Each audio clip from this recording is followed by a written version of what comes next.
Hey guys, welcome to this course. Now, architectural education does not really incorporate programming, nor does it inform people on how to start or what to do. It is hard for beginners to find a starting point since there are so many options. Now, if you want to start programming, there is a simple hierarchy you should understand first. Programming in digital architecture or computational architecture can be divided up into two categories. Number 1, visual programming. And number 2, code writing or scripting.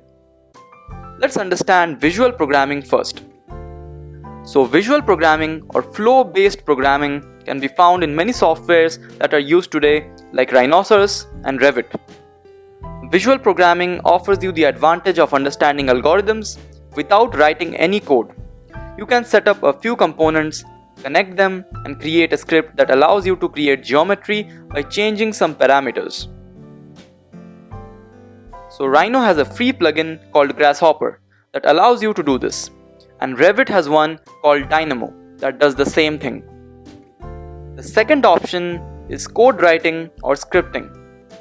You have several scripting platforms available like Autolisp for AutoCAD, MEL or Maya Embedded Language for Autodesk Maya, MaxScript for 3ds Max, Ruby for SketchUp, and RhinoScript, VBScript, and Python for Rhino.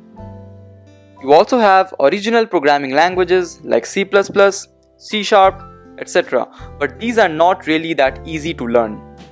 So if you are a beginner, starting with Grasshopper is your best choice since it's popular, it's free, it has an active community, and it has tons of free plugins to explore from. Now the question arises, why learn Grasshopper first and not Dynamo for Revit? Let's talk about this in the next video.